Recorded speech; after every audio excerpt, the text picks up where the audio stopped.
Have you ever been confused about metering modes, of what they are and what you should actually change them depending on what it is that you're photographing? Then this is for you.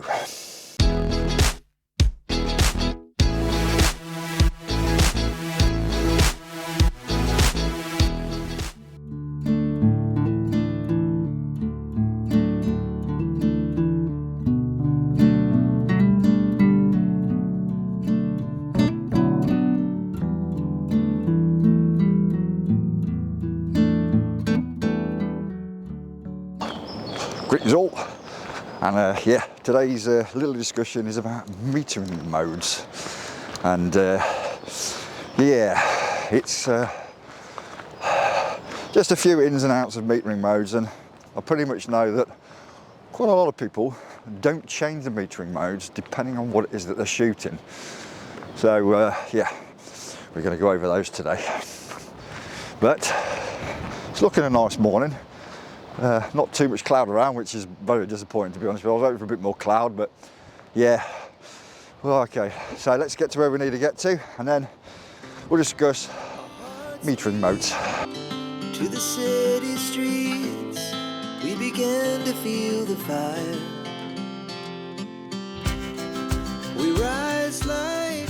First off, what is a metering mode? Well, the metering mode is the way that your camera will determine the correct light for the scene that you're shooting. It's really important that you select the correct one for what it is that you're doing.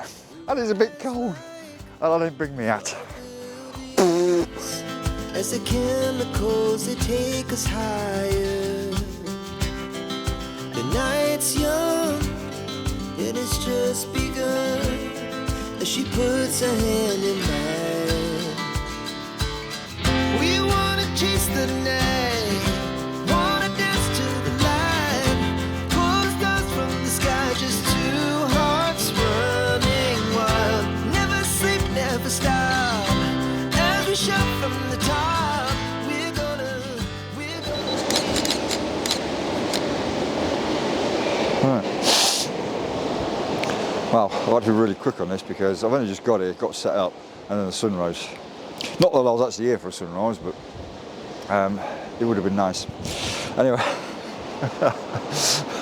I've actually took the first one, and I've actually exposure blended this one, and so you've got the sun's actually on that top left third. You've got nice group of rocks, bottom right and third. There's some lovely, nice orange and yeah, it's just really nice. The colours in that sky are, yeah, pretty sort of really warm and vibrant, really nice. So yeah, that first one's is actually already done. It's actually already done. Yeah.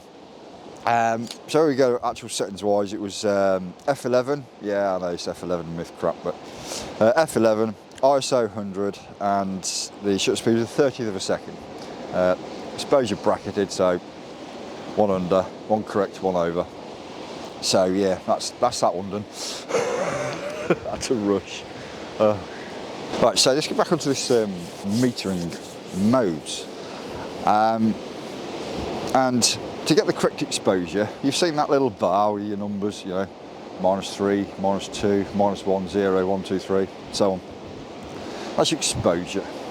That's when it's 0, that is correct. That is where it should be. And then obviously your -1, -2 is underexposed, and your 1, 2, 3 is overexposed. Now, this will change depending on what metering mode, or well, it won't change, but the exposure itself will change. So the camera will aim to get this to 0, but your settings will change to get it to 0 depending on the metering mode you're in. Hope that makes sense. And all this is about how it's going to collect this information of, well, basically light, because that's what your camera's looking for, light, to get the exposure. So let's go over, like I said before, the three main ones. So evaluative It's also known as matrix. And this one is a bit of our superhero one really. And when your camera actually looks at light, it's looking at the whole entire frame. It's looking at all the information it's got from the whole entire frame to distinguish a balance of the light. This one takes into account colour, contrast, composition. This particular mode it's pretty good for, like I say, it's the superhero. It's just for everyday shooting and landscape. Okay, centre weight. Now this one looks at the centre of the frame, so it ignores the outside, it's focusing on the centre.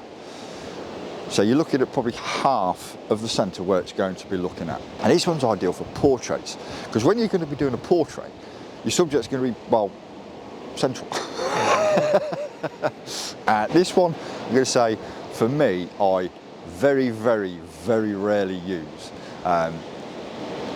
I did actually use this one, it was actually a good example of this one was a few years back when I actually shot a wedding, and I actually used this one pretty much all the way through. So yeah, really ideal for portraits. And we're going to go on to the last one, which is spot metering. Now this one is where, well, pretty much you're looking at one particular tiny portion. So wherever you're pointing your camera, the very central, the spot, is where it's going to meter. So you can literally pinpoint where you want to actually get the information for the camera from. And this one is really important when you use it in really tricky lighting conditions. Now I know I said I'm going to go to the main three, but there is one that is pretty important in a way, but to be fair, it's pretty much a drama queen. And this one's highlight weighted, and not all cameras have this one, which is why I wasn't really going to include it, but it is one that is, or could be, really handy when, especially when shooting your landscapes. Because what this one actually does is, it's actually in what it says, highlight weighted. It protects your highlights. This camera doesn't have it, but there are plenty out there that do. So yeah, it basically protects your highlights. So it'll analyse the whole entire frame, and it will adjust your exposure then to protect the highlights so they're not blown out. Because that is actually one thing you do not want, is blown out highlights.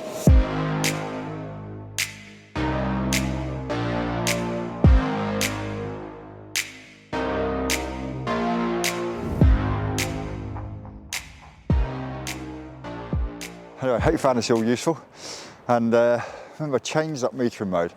It will improve the quality of your image and your photography. So thanks for joining me on this one, guys. Really appreciate it. Don't forget, like, subscribe, and I'll see you on the next one. So take care, stay safe. I'll see you soon.